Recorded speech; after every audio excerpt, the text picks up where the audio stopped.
Hello, hey, sweet people. Just a quick note before we get started with the show today. Our reading masterclass is available on March 8th, 2021. 2021. I'm still saying 2020. Even in my journal that no one reads, I always write 2020. Meu Deus. March 8th, 2021. Alexia, pode falar, por favor. Então, nós estamos lançando o nosso Reading Masterclass agora no dia 8 de março de 2021. E a gente está super animado, por quê? Nós tínhamos o nosso Book Club, que era um challenge que nós já lançamos há mais de um ano atrás. Só que nós pegamos esse challenge e refizemos e colocamos muito mais coisas. E não faz sentido chamar mais de Book Club. É muito mais do que Book Club. Uhum. É uma super masterclass de ensinar vocês a como ler inglês de forma ativa. E dessa forma que você consiga absorver tudo de vocabulário, de expressões e realmente se tornar cada vez mais fluente em inglês. Exatamente, vai ser um programa de 6 semanas e vamos te ensinar como ler em inglês de um jeito mais eficaz. E é mais do que isso. Não é só ler, também é ganhar vocabulário, aprender palavras novas, melhorar a sua gramática, pronúncia, tudo ao mesmo tempo. Uma coisa leva a outra. Se você lê melhor inglês, você automaticamente escreve melhor inglês e automaticamente fala melhor inglês. Então, não se engane. Depende. Se você está lendo do jeito certo, sim, mas que a gente vai te ensinar. Essa é a nossa proposta. Anyways, if you are interested in our reading masterclass, just take a visit to inglesnoecru.com. Sign up for the waiting list, and you will be the first to know. Sim, então vai lá, inglesnoecru.com, bota seu e-mail na waiting list e a gente vai te falar tudo direitinho. And now, on with the show! Hello! Gente, o Cambly, o nosso queridinho Cambly aqui de todos os dias, está com uma promoção inédita. Bom, vocês sabem muito bem que a gente tenta trazer para vocês sempre as novidades, as melhores promoções, etc. Mas dessa vez vale muito, muito a pena. Porque você tem um desconto no plano mensal do Cambly. Tem planos começando a partir de R$ 99,00. Então tá valendo muito a pena. Por um mês você vai poder ter esse descontão, né, do plano mensal. E aí você pode se comprometer a um plano mais longo. Então, assim, tudo que vocês estavam pedindo pra gente para fazer um desconto de planos mais curtos, né? Para você realmente entender o que é o Cambly, como é que funciona, etc., nós trouxemos para vocês. Então, vá lá no cambly.com ou no aplicativo do Cambly, faz o seu login, cria lá o seu perfil e em minutos grátis você vai colocar o nosso código, que é Inglês no Cru mensal. Até o dia 31 de março de 2021, você pode ter essa oportunidade maravilhosa. E junto com isso, você também ganha uma aula grátis. Então é isso. Vem aqui na nossa descrição do nosso episódio. É onde tem todos os links, tudo descrito direitinho. Tá bom? Now, on with the show.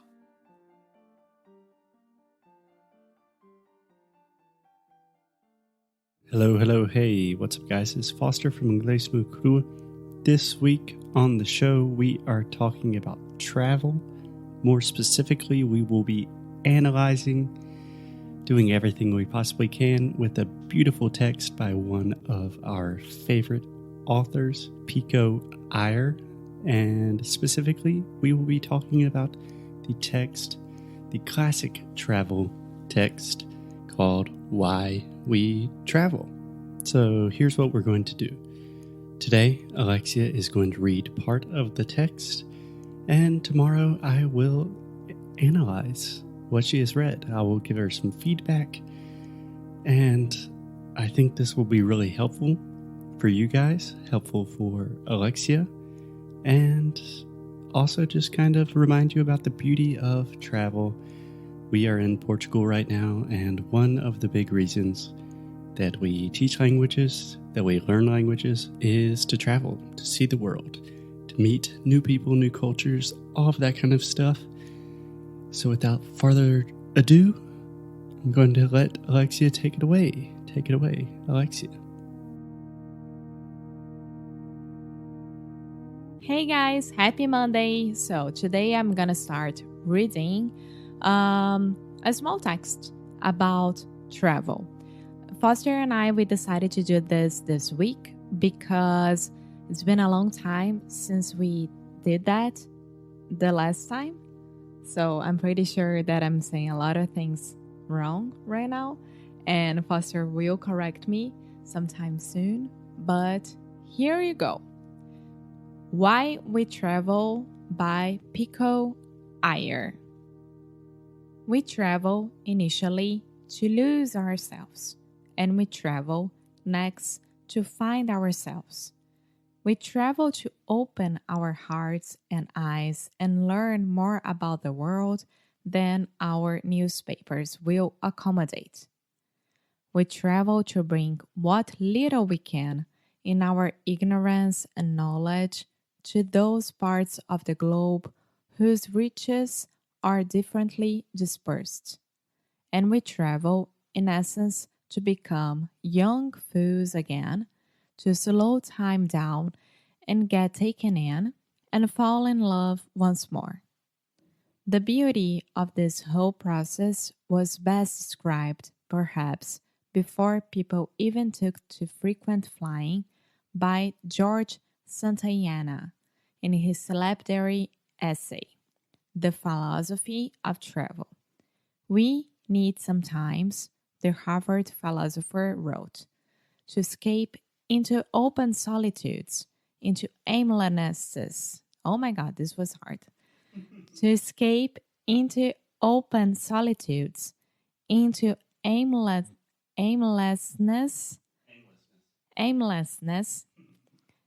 into the moral holiday of running some pure hazard, in order to sharpen the edge of life, to taste hardship, and to be compelled to work desperately for a moment at no matter what. I like that stress on work, since never more than on the road are we shown how proportional our blessings are to the difficulty that precedes them. And I like the stress on a holiday that's moral, since we fall into our ethical habits as easily as into our beds at night. Few of us ever forget the connection between travel and travail. So, again, few of us ever forget the connection between travel and travail. And I know that I travel in large part in search of hardship, both my own, which I want to feel, and others, which I need to see. Travel in that sense guides us toward a better balance of wisdom and compassion, of seeing the world clearly and yet feeling it truly, for seeing without feeling can obviously be uncaring, while feeling without seeing can be blind. Yet, for me, the first great joy of traveling is simply the luxury of leaving all my beliefs and certainties at home, and seeing everything I thought I knew in a different light and from a crooked angle. In that regard, even a Kentucky Fried Chicken outlet in Beijing, or a scratchy revival showing of wild orchids on Champs-Elysees can be both novelty and revelation. In China, after all, people will pay a whole week's wakes to eat with Colonel Sanders.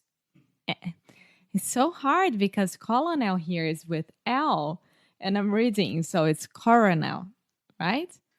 Colonel Sanders. Okay, so after all, people will pay a whole week's wages to eat with Colonel Sanders, and in Paris, Mikey Rourke is regarded as the greatest actor since Jerry Lewis. If a Mongolian restaurant seems exotic to us in Evanston, it only follows that a McDonald's would seem equally exotic in Ulan Bator, or, at least, equally from everything expected. Though it's fashionable nowadays to draw a distinction between the tourist and the traveler, perhaps the real distinction lies between those who leave their assumptions at home and those who don't. Among those who don't, a tourist is just someone who complains. Nothing here is the way it is at home. While a traveler is one who grumbles. Everything here is the same as it is in Cairo or Cusco or Kathmandu. It's all very much the same. But for the rest of us, the sovereign freedom of traveling comes from the fact that it whirls you around and turns you upside down and stands everything you took for granted on its head. If a diploma can famously be a passport to a journey through hard realism, a passport can be a diploma for a crash course in cultural relativism. And the first lesson we learn on the road, whether we like it or not, is how provisional and provincial are the things we imagine to be universal. When you go to North Korea, for example, you really do feel as if you've landed on a different planet, and the North Koreans, doubtless, feel that they're being visited by an extra-terrestrial, too. Or else they simply assume that you, as they do, receive orders every morning from the Central Committee on what clothes to wear and what route to use when walking to work. And you, as they do, have loudspeakers in your bedroom broadcasting propaganda every morning at dawn, and you, as they do, have your radios fixed so as to receive only a single channel. Muito obrigada por ter escutado mais um episódio aqui do Inglês de Necrorádio. É muito bom ter você juntinho assim de nós. Faz muito, muito carinho no nosso coração, digamos assim. Então você que está interessado em saber mais sobre os nossos produtos e saber mais sobre a gente, o que a gente oferece para vocês em relação a estudo, a challenge, a curso, vá lá no inglêsdenecro.com e você pode ver mais sobre as worksheets, por exemplo. Yeah. If you want to really improve your English, if you want to learn more about the ways you can do that and just connect with us on a deeper level, go to inglesnocru.com. And as always, keep up the good fight. And lose well. See you guys tomorrow. Bye.